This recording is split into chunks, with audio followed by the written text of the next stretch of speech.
Amin. Tepuk tangan buat Tuhan Yesus. Yang lebih meriah lagi. Haleluya. Silakan duduk semua. Terima kasih kepada pemudi, pemusik, dan semua mengambil bagian dalam pujian penyembahan. Shalom. Shalom. Ya, apa kabar? Luar biasa. Luar biasa. Puji Tuhan. Hari ini hari apa? Hari Minggu. Hari ulang tahun pemuda, youth. Yang keberapa? Ada yang tahu? 27. Kalau kaum pria ulang tahunnya yang keberapa? 20? 22. Jadi tuan pemudanya daripada kaum prianya, saudara ya. Karena memang youth-nya lebih dulu dibuat ya. Baru setelah itu ya 5 tahun kemudian kaum prianya. Saudara, tema bulan ini itu judulnya adalah Renew Love. Judulnya apa? Renewed Love. Renewed artinya apa? Ada yang tahu renew artinya apa? Daniel? Renew dari kata new kemudian ada re. Artinya apa? Apa? Renew artinya apa? Ans artinya apa? Diperbaharui. New baru, renew kata kerja diperbaharui, renew jadi kata sifat adjektif jadi diperbaharui. Renewed love yang diperbaharui apa di sini? Love, kasih. Biasanya kan yang diperbarui, diperpanjang itu biasanya apa? SIM, betul nggak? Surat izin menikah, surat izin mengemudi, apalagi yang diperbaharui? Kontrak rumah, betul nggak? Setiap tahun perbarui, bayar lagi dengan harga yang baru. Nah di sini kasih yang diperbaharui. Kenapa kasih harus diperbaharui? Karena kasih bisa luntur, bisa pudar, bisa berkurang. Kok bisa Pak? Bisa. Matius 24 ayat 12. Ada yang tahu bunyinya gimana? Karena kasih kebanyakan orang, karena makin banyaknya kedurhakaan, maka kasih kebanyakan orang menjadi dingin. Coba bisa tampilin biar aktif ininya. Matius 24 ayat 12. Jadi kenapa kasih harus diperbarui? Karena dia bisa berkurang, bisa pudar, bisa luntur. Itu beberapa terjemahan ya, menerjemahkan menjadi dingin, grow cold, ya, itu dengan terjemahan luntur, pudar. Makanya perlu diperbarui. Belum ada ya. Matius 24 ayat 12. Ya. Jadi kenapa kasih itu harus diperbaharui? Karena dia bisa pudar. Apalagi di akhir zaman dikatakan kasih kebanyakan orang itu berkurang karena apa? Sebab di mana? Itu. Karena makin bertambahnya kedurhakaan, maka kasih kebanyakan orang makin menjadi apa? Dingin. Saudara, kalau es dingin masih oke. Tapi kalau capcay, puyung, hai, siomay, barongsai, dingin. Nggak enak, betul nggak? Nah, ini kan chef kita nih ya. Kalau makanan Chinese itu harusnya apa? Makanan Chinese enaknya disantap ketika apa? Hangat, panas. Ya, kalau terlalu panas juga susah. Nah, kasih itu perlu diperbaharui. Nah, bagaimana harus diperbaharuinya? Bagaimana memperbaharuinya? Kita sudah belajar, kasih itu harus tulus. Coba katakan tulus. Jangan punya akal bulus. Kalau orang punya akal bulus, ya, kebaikannya itu bukan kebaikan, tapi kepentingan. Karena ada udang di balik, ya, terserah mau di balik batu, mau di balik bakwan. Dia tersembunyi, ternyata ada kepentingan. Jadi bukan kebaikan, tapi kepentingan. Kasih juga harus otentik. Tahu otentik? Jangan pura-pura. Di depan pura-pura baik. Nggak taunya di belakang, nusuk dari belakang. Ya. Pura-pura baik. Itu nggak boleh. Ya. Kalau pura-pura baik itu marganya purba. Pura-pura Batak. Pura-pura baik. Ya. Nah, hari ini bagaimana kita bisa memperbaharui kasih kita? Ada satu lagi. Saya diberi tema, namanya extra mile. Apa namanya? Extra mile. Kita harus extra mile. Extra itu bagus ya. Kalau saudara beli satu, dapat ekstra 2. Dapat 2 tambahan. Jadi jumlahnya berapa? 3. Karena saya pernah ngalami beli sepatu 1, ekstranya 2. Kan luar biasa, betul nggak? Kalau satu beli itu kurang lebih 1, berapa. Tapi kalau beli ini dapat lagi ekstra 2. Dengan harga 1,7-an dapat 3. Harusnya 1, sekian 3 juta. Karena beli promosi ini ekstra dapat 2. Jadi 3 cuma 1,5 juta. Nah, itu namanya ekstra tambahan. Nah, saudara, kasih itu bisa diperbaharui melalui sikap. Coba katakan sikap. Sikap tahu apa? Itu yang di WC disikat. Itu sikap. Ini sikap. Sikap biasanya ada yang namanya perilaku. Apa? Perilaku. Perilaku itu tindakan yang sudah menjadi kebiasaan hidup kita. Perilaku. Misalnya kayak saya punya perilaku kalau bangun tidur apa yang saya lakukan? Nah, itu perilaku tuh yang saya lakukan. Biasa saya duduk dulu, kemudian saya saat duduk sejenak berdoa, kemudian saya lakukan. Biasanya saya sikat WC, sikat gigi. Kan ada lagunya, bangun tidur, terus mandi, tidak lupa apa? Menggosok gigi. Nah, itu perilaku, kebiasaan yang memang kita lakukan. Nah, untuk bisa memiliki kasih yang terus diperbarui, kita mesti punya sikap yang namanya extra mile. Coba katakan extra mile. Nah, apa itu extra mile? Coba kita belajar ya. Mari buka Matius pasal 5 ayat 41. Coba kita baca sama-sama ya. 1, 2, 3. Dan siapapun, sama-sama ya. Sama-sama ya. 1, 2, 3. Dan siapapun yang memaksa engkau berjalan sejauh 1 mil, berjalanlah bersama dia sejauh 2 mil. Jadi kalau ada orang siapapun yang memaksa kamu berjalan 1 mil. 1 mil berapa kilometer? Ada yang tahu 1 mil? Oi, 1 mil berapa kilometer? Hah? 1,6. Itu 1 mile 1,6. Ya, kalau di Amerika itu ukurannya mile. Kalau di sini kilometer. Ya. Jadi kalau ada orang memaksa kamu berjalan 1,6 kilometer atau 1 mile, dipaksa nih, berjalanlah. Artinya hadapi dengan berjalan 2 mile. Berarti ekstranya berapa? Berapa persen ekstranya? 1 mile, dia ikutin kalau perlu 2 mile. Ekstranya berapa? Berapa persen ekstranya? 100%. Kalau dapat ekstra 100% banyak apa sedikit? Banyak. Saya beli 1, dapat 3 jadinya. Karena ekstranya 2. Itu kan 200%, betul? Tuh, puji Tuhan, syukur, alhamdulillah. Padahal selama ini saya nyari sepatu setengah mati. Mau sepatu apapun susah saya dapetin. Karena ukurannya yang kecil. Tapi dapat ekstra, udah cocok. Nah, itu luar biasa. Nah, sama ini.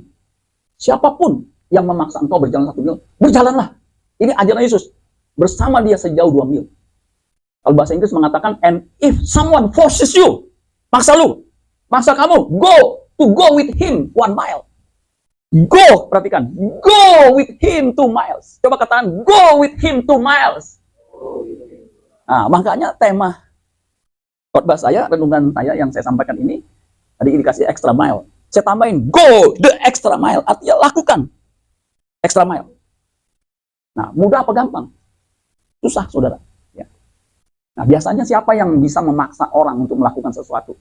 Terjemahan bahasa Indonesia masa kini mengatakan kalau seorang penguasa itu yang berkuasa. Kalau kita di negeri kita yang berkuasa, orang nomor 1 siapa? Namanya siapa? Praberoro. Dia berkuasa tuh. Memaksa kalian memikul barangnya. Barangnya siapa? Si penguasa. Sejauh 1 kilometer ukurannya. Bersedialah untuk memikul barang itu sejauh 2 kilometer. Jabanin. Lu jual gua, beli. Nah, ini positif. Bukan ditantang berantem, lu jual gua beli. Artinya langsung berantem. Ini enggak. Nah, ada satu terjemahan yang mengatakan yang bisa memaksa itu, nah ini lebih cocok.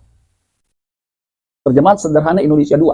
Atau kalau seorang tentara, seorang apa? Tentara memaksamu memikul barangnya sejauh 1 kilometer, bersedialah untuk memikul barangnya sejauh 2 kilometer. Nah, saya mau tanya, ini kira-kira tentara apa yang bisa memaksa pada waktu itu orang memikul barangnya? Tentara apa? IDF. IDF tentara siapa? IDF. Israel Defense Forces. Itu tentara Amerika. Ini tentara siapa? Prajurit apa? Yang maksa. Ada yang tahu? Hah? Hansip. Aduh. Hansip mah kita nggak bisa, nggak boleh base. Tentara apa? Ada yang tahu? Romawi. Suruh tahu, tentara Romawi, kira-kira dia bawa barang ranselnya itu berapa beratnya? Ada yang tahu? Nggak tahu ya? Itu barangnya di ransel itu beratnya kurang lebih 20 kilo. Berapa? 20 kilo itu belum termasuk tamengnya, pedangnya, pisaunya, tombaknya. Jadi total bisa 45 kilo. Berat apa enteng? Berat.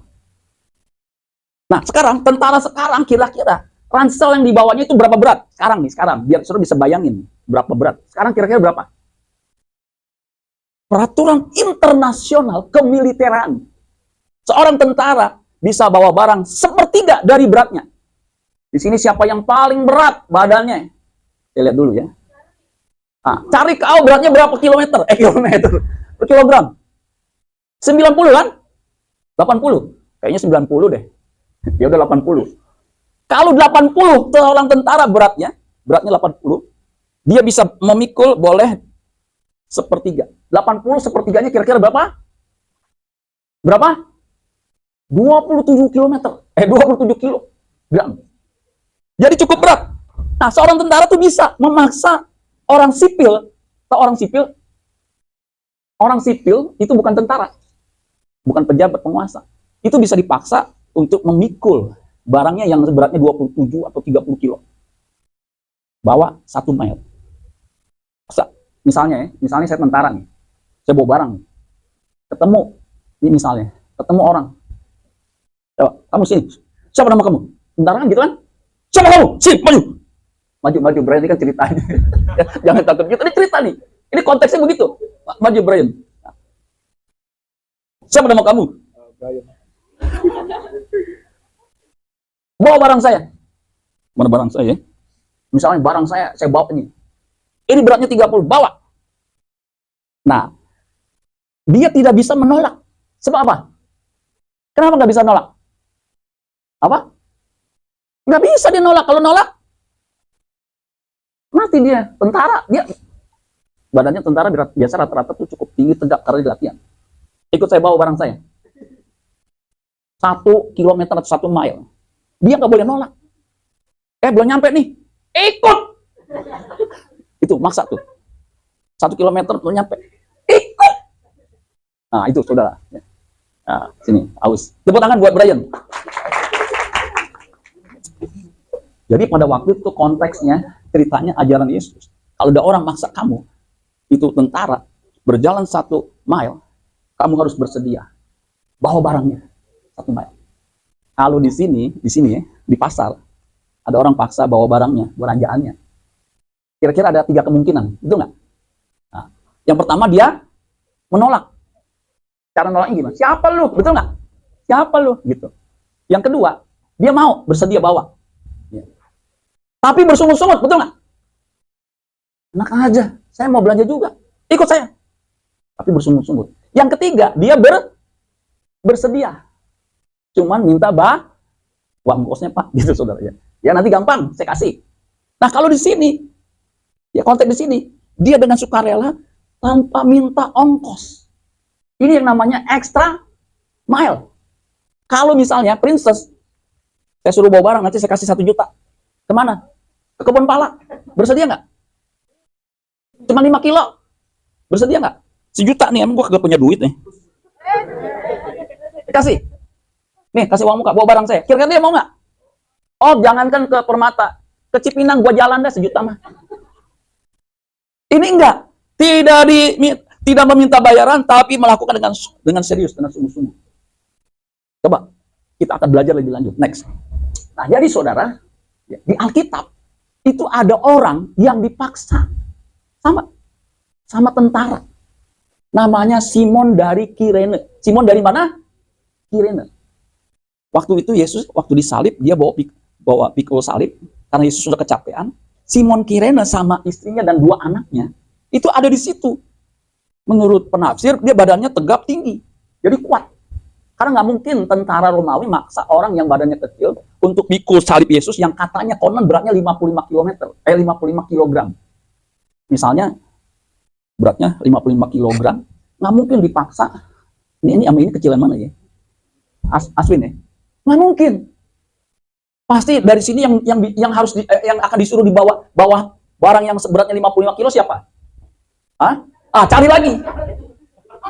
Tentara Romawi bisa paksa cari. Kamu bawa pikul salib ini. Nah, Simon Kirene itu, kalau sudah baca, lalu tentara-tentara itu memaksa Simon memikul salib Yesus. Alkitab mencatat, Simon mau apa enggak? Mau apa enggak? Bersedia. Walaupun pada mulanya dia agak apa namanya, kalau dipaksa gitu kan orang nggak nyaman, betul nggak? Wah ini kenapa saya? Ya kamu pikul. Akhirnya dia pikul. Kalau saudara baca The Passion of the Christ, ketika Simon dari Kirene itu memikul salib Yesus, dia bersama Yesus, karena itu salibnya Yesus. Dia pasti bertatap-tatapan, betul nggak? Namanya dekat. Tapi ternyata Simon yang dipaksa memikul salib itu mengalami perubahan sikap perilaku ketika bersama Yesus memikul salib Yesus. Kira-kira Simon memikul salib Yesus berapa kilometer? Ada yang tahu? Berapa kilometer? Kira-kira berapa? Coba yang di belakang berapa kilo? Kira-kira Simon Kirene dipaksa pikul salib sampai ke Golgota, kira-kira berapa? Yang bisa gue kasih 1 juta. Tapi ngambilnya di Komdak. Ada yang tebak? Bisa tebak? Berapa kilometer? Berapa kilometer? Salah. 15. Hah? Dia menurut penafsir memikul salib Yesus sampai ke Golgota 3 kilometer. Ternyata saudara, bukan satu kebetulan tuh ajaran Yesus. Kalau paksa, ada orang maksa kamu memikul salib 1 mile, berjalanlah bersama dia 2 mile. 2 mile itu kurang lebih 3 kilometer. 1,6 kali 2 berapa? 3,2. Beda cuma 200 meter, cincai lah sama teman, betul nggak? Jadi ternyata saudara, ada orang yang mempraktekkan ketika dipaksa memikul barangnya jauh 1,5 kilo, dia berjalan double. Nah, nanti kita lihat akibat orang yang mau memiliki sikap extra mile itu luar biasa hidupnya, perilakunya luar biasa. Apa itu extra mile? Coba. Extra mile. Oi. Oh, di sini ya. Di sini. Nih, saudara ya. Ada terjemahan The Message, itu langsung menerjemahkan, menafsirkan ayat yang tadi kita baca, Matius 5 ayat 41. Ya. Dia terjemahkan begini, The Message, terjemahan The Message. If someone takes unfair advantage of you, use the occasion to practice the servant life. Kira-kira artinya apa? Dilarang mancing di sini. Artinya begini, if someone, jika seseorang takes unfair advantage of you, memanfaatkan kamu. Advantage itu kan keuntungan, unfair itu tidak fair. Artinya memanfaatkan kamu. Use the occasion. Gunakan kesempatan itu tuh ketika dimanfaatkan, ya. Gunakan to practice the servant life. Coba katakan to practice the servant life. Bahasa Inggris dikit, saudara, walaupun bepetan nggak apa-apa. Saya juga dulu waktu berlatih bahasa Inggris begitu. Bahasa Inggris abang-abang. Can you speak English? Bang Beca bilang, oh saya tahu jalan batu tulis. What? Apaan gitu kan? Ya saya kuat, orang Bang Beca 25 tahun. Ya. Gitu. Itu Inggris Bang Beca. Ya. Seenaknya aja ditafsirkan. Ya. Kalau ini enggak ya. Jadi, kalau dipaksa berjalan 1 mile oleh tentara, itu gunakan kesempatan untuk melatih servantship-nya. Kepelayanan kita. Tuh. Karena hidup ini sebenarnya melayani. Coba katakan melayani. Saya ini kan melayani saudara, betul nggak? Saya siapin ininya, outline-nya, PowerPoint-nya, saya print pakai warna. Ini kan warna saudara tuh ya. Betul nggak? Ini kan kerjaan saudara, melayani. Saudara juga ibadah itu sebenarnya service. Service itu kan bisa diterjemahkan ibadah, melayani. Jadi hidup kita di bumi ini sesungguhnya adalah melayani. Kasih itu esensinya juga melayani ya. Amin saudara sekalian. Sini siapa yang pernah jatuh cinta? Nggak pernah? Jatuh ke kekocokan? Saya pernah jatuh cinta ya. 1 juta rasanya. Betul nggak? Itu kalau ketemu hatinya berbunga-bunga. Keluar bunga lili, bunga bakung, bunga kamboja, bunga bangke, itu keluar semua. Bunga anggrek. Itu tuh begitu. Itu kalau jatuh cinta, ya, itu rasanya pengen lakukan sesuatu the best. Sapu tangannya aja belum jatuh, kita udah tangkep, bayangin. Sapu tangan belum jatuh, kita udah tangkep. Belum nyebrang, kita udah pegangin jauh-jauh hari. Itu namanya extra mile. Dia belum kehausan, kita udah tawarin minum, betul nggak? Tuh, karena saya ngalamin. Saya nggak nanya, lu udah haus ya? Udah 2 hari kagak minum. Saya lihat dia udah agak kering bibirnya, langsung saya ambil minuman, Fanta merah. Tuh, saudara, waktu itu Pantai Merah kan lumayan kan, waktu saya masih muda. Jadi orang jatuh cinta itu ya, akan ekstra melayaninya. Nah, sama ini. Makanya menurut penafsir, Kristus mengajarkan orang yang dipaksa untuk membawakan barang-barang orang lain itu agar memiliki sikap. Coba katakan sikap. Perilaku. Nah, seorang pelayan sejati seperti Kristus. Jadi itu merupakan latihan supaya kita bisa memiliki sikap seorang pelayan sejati. Nah, pelayan sejati itu namanya Yesus. Di mana Bapa berkata, inilah anakku yang kukasih, kepadanya aku berkenan. Dia disebut Ebed Yahweh di Yesaya. Artinya hamba Allah. Orang Kristen itu semua hamba Allah. Katakan hamba Allah. Kok ada yang hamba Allah? Sama, itu cuman ininya apa? Pronunciation-nya. Artinya memiliki kasih ilahi, agape. Jadi kalau saudara mau merenew kasih agape saudara kepada Tuhan, belajar extra mile. Amin, saudara sekalian. Nah, next. Extra mile itu saudara memanfaatkan kesempatan untuk memberikan lebih dari kemampuan terbaik dalam mengerjakan sebuah tugas. Jadi kesempatan, menggunakan kesempatan, nanti kan saudara akan masuk di dunia kerja nih. Saya sudah masuk dunia kerja dulu, kerja kurang lebih hampir 20 tahun. Saya tahu dunia kerja itu. Ya. Nah, ini supaya bisa memberikan lebih kemampuan terbaik dalam mengerjakan sebuah tugas.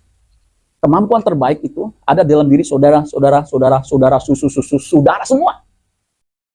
Nggak percaya? Ada orang punya kemampuan. Kemarin saya lihat melukis di dalam botol, lukisannya natural, persis gitu. Kalau Donald bebek, persis bebek. Kalau kita kan, kita lukis gajah, kelihatannya bebek.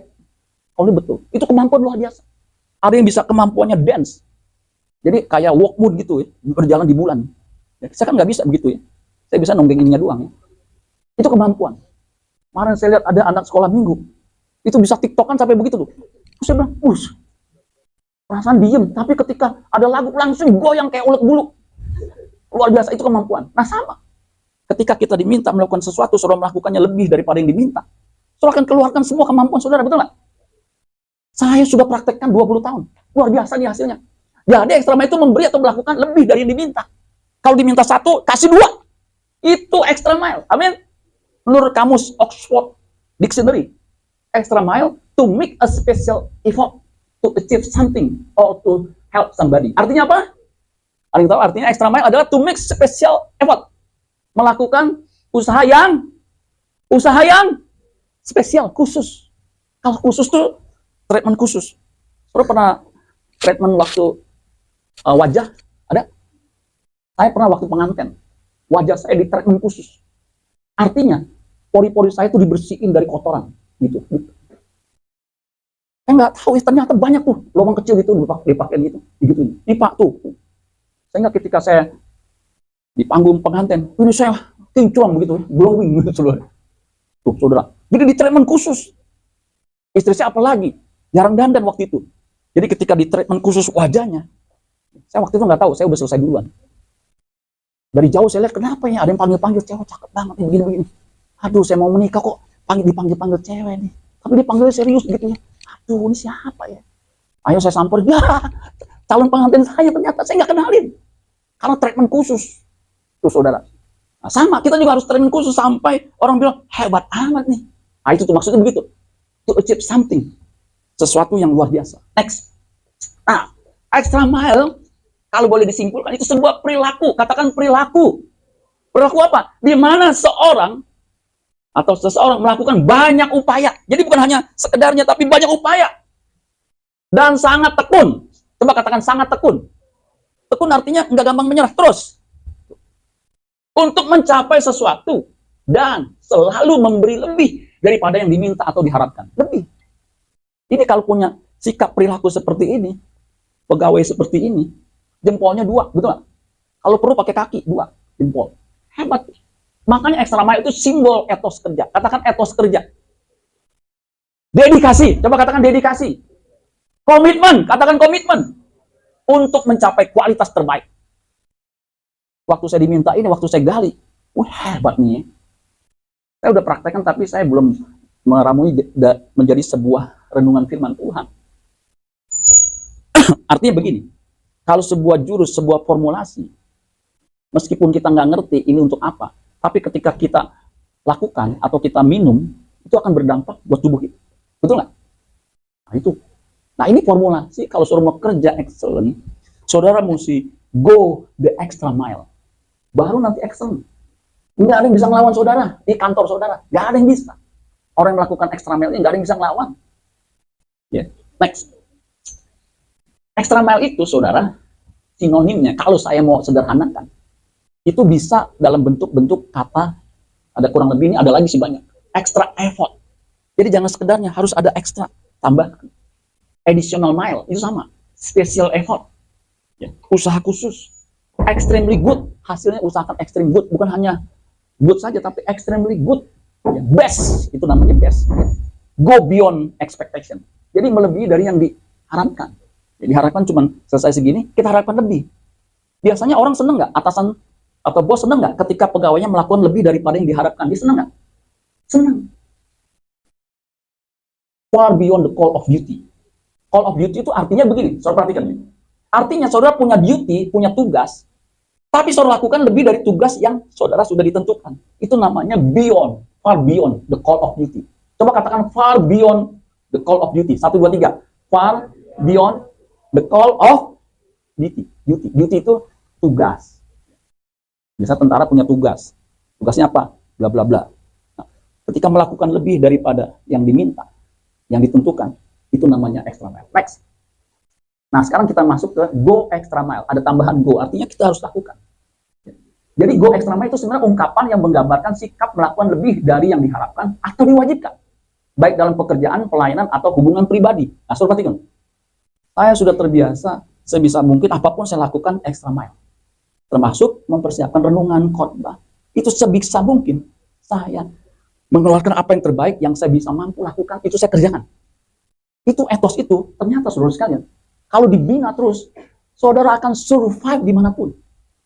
Waktu saya pensiun dini, saya menghadap bos yang tinggi di company saya, karena dipanggil, waktu saya ngomong-ngomong, salah satu kalimat yang membuat saya tidak pernah lupa, dia bilang begini, I believe, saya percaya, kamu akan survive dimanapun, termasuk di dalam pelayanan. Saya kaget, loh kok begitu? Ya kamu udah melakukan selalu excellent, tuh saudara. Makanya saya puji Tuhan, syukur alhamdulillah bisa pendeta sampai saat ini, meskipun mengalami tantangan. Siapa bilang pendeta nggak ada masalah? Pendeta ada masalah nggak? Ada, karena pendeta juga manusia, punya perasaan dan punya hati. Jangan disamakan dengan pisau belati, saudara ya. Oh, nggak tahu lagunya? Ya, iya ya. Sikap ini, sikap extra mile ini menunjukkan dedikasi, usaha ekstra, komitmen untuk memberikan yang terbaik. Give the best, give your best. Meskipun itu membutuhkan, perhatikan, waktu ekstra, waktu, energi, dan kreativitas tambahan. Ya. Saya dikasih tugas waktu itu untuk sebuah proyek. Jadi saya mesti riset, mesti cari tahu proyek itu dari peraturannya, dari sistemnya. Saudara tahu nggak? Saya cari ya, waktu itu kan belum ada Google yang kayak sekarang kan. Ada literatur tebal segini, saya bilang tebal begini, bagaimana bacanya? Ya, saya cari tahu, saya baca. Sampai proyek itu selesai dan di launching. Nah, karena itulah makanya saya dipromosi. Tuh, saudara, padahal saya lulusan lokal. Kalau dibandingkan lulusan luar negeri, bahasa Inggris saya tidak sebaik mereka. Tapi karakter kerja ekstra dan proyeknya itu bisa jalan seperti yang diharapkan, bahkan lebih cepat. Itu membuat orang terkesan. Coba katakan terkesan, terkesima, tercengang. Nah, itu saudara. Ya, next. Nah, saudara, kenapa kita perlu go extra mile? Pentingnya. Nah, ini langsung prakteknya dalam dunia kerja. Di sini siapa yang sudah kerja? Pak, Sam. Nah, ini semuanya udah kerja ya. Berarti dapat gaji, betul nggak? Ah, enaknya kalau pegawai itu pas tanggal 25, betul nggak? Dapat gaji. Ya. Haleluya. Nah, pentingnya apa? Yang pertama, klik satu-satu dulu. Satu. Yang pertama nih, pentingnya. Kenapa kita mesti go extra mile? Punya perilaku yang selalu memberikan the best, memberikan lebih daripada yang diminta. Ya, seperti tentara itu. Kalau Simon Kirene, ketika dia lakukan itu, dia sadar, ini bukan orang sembarangan.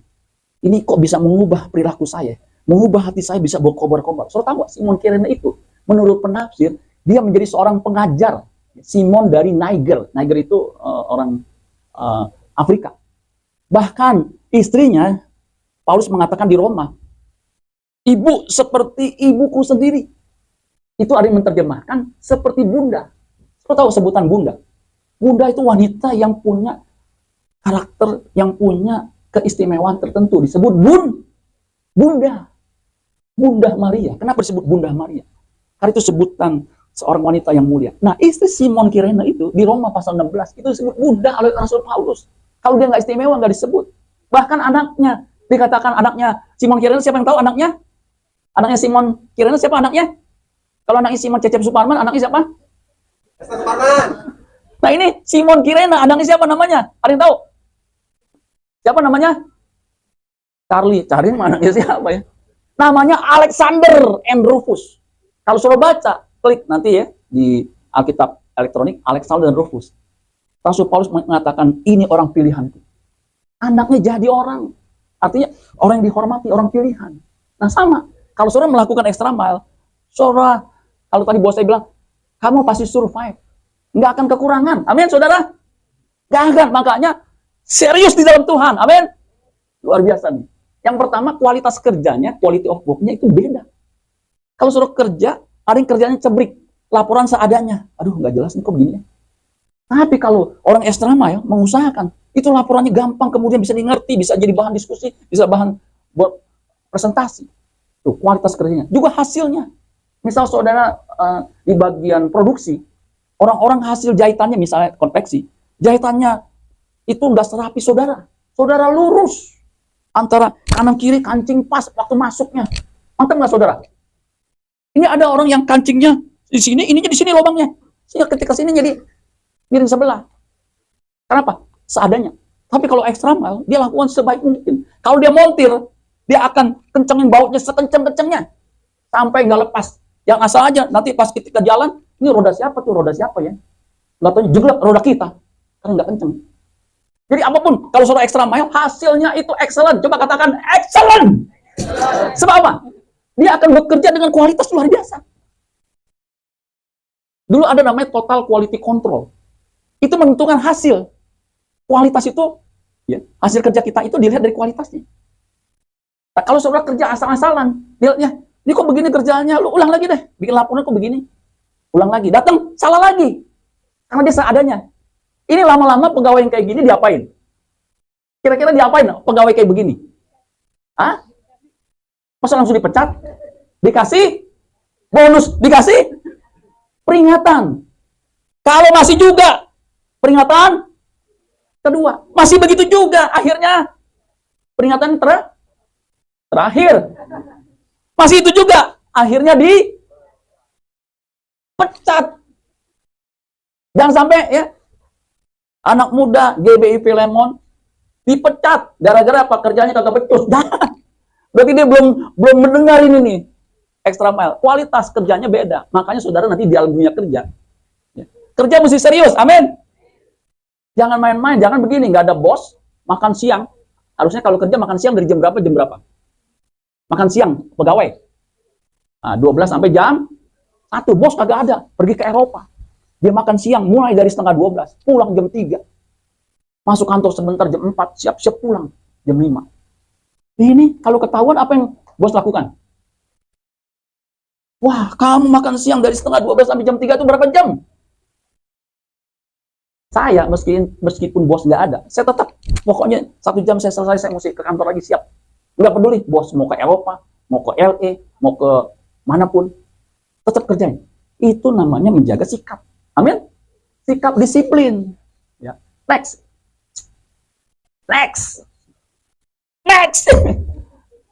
Nggak bisa. Ya udah nyontek deh ya. Reputasi. Saudara tahu reputasi? Reputasi begini. Wah, kalau sama dia mah aman gue deh. Tuh, itu reputasi. Artinya apa? Karena dia udah biasa kerja eksternalnya, hasilnya luar biasa. Aman deh. Saya ini dikenal begini. Ya, di kantor ya. Kalau Cecep bekerjain, gue bisa tidur nyenyak gitu. Kenapa? Besok pagi pasti beres. Kalau dia bilang beres, besok beres. Kenapa begitu? Saya ini kalau udah janji sama bos, ya, saya bilang nanti bisa. Saya usahakan ya, mau lembur, saya pernah lembur pulang jam 2 pagi. Jam berapa? 2 pagi. Itu pulang sama maling lagi tugas, pulang tuh. Nah, saya sama bareng sama dia tuh. Ya, maling kan jam 2 kan, udah mulai operasi, tuh udah mau selesai operasi. Nah, saya baru pulang tuh. Jam 2 sampai rumah setengah 3. Itu jam setengah 7 saya udah di kantor lagi. Kenapa? Mau siapin. Makanya nggak ada yang ngelawan orang seperti itu. Amin, saudara sekalian. Nggak heran, saya dipromosi. Dipromosi itu biasanya gaji naiknya berapa persen? Sini siapa yang kerja? Kalau dipromosi gajinya naik berapa persen?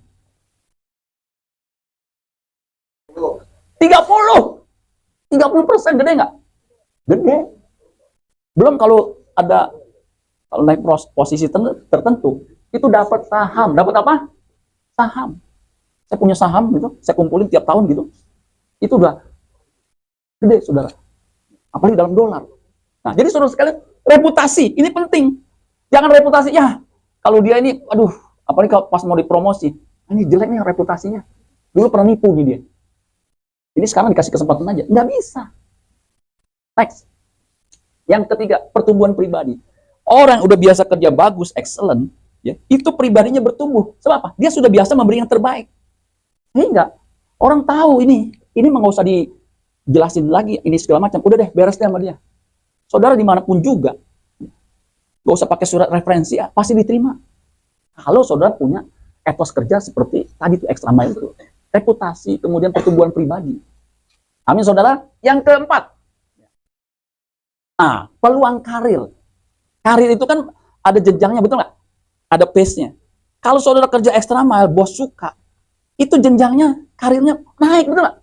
Di sini saudara kalau mengalami karirnya stuck, mikir. Jangan cuma nyalain orang lain. Mikir, kenapa saya kok nggak bisa naik promosi?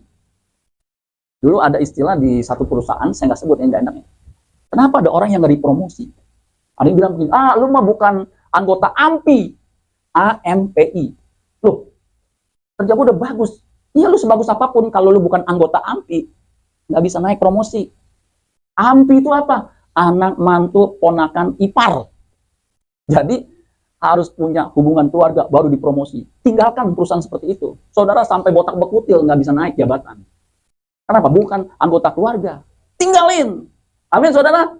Kalau saudara punya reputasi baik, pertemuan pribadi, saudara ngelamar. Waduh, saya ini masuk bank, waktu itu saya masih kerja, masuk bank, direferensi sama teman saya, yang lebih senior dari saya. Dia tanya, kamu udah kelar kuliah? Udah. Ada ijazah? Belum keluar. Transkrip ada? Ada. Kasih saya. Kasih, dia referensiin. Ini tolong nih, ini bagus nih orang. Ketika interview, saya nggak pakai dites. Udah bahasa Inggris saya cuman, ya bisa dia tanya, saya bisa jawab. Singkat cerita, saya kerja. Kerja pas 3 bulan percobaan, langsung dipromosi. Kemudian yang referensiin saya panggil ke ruangannya.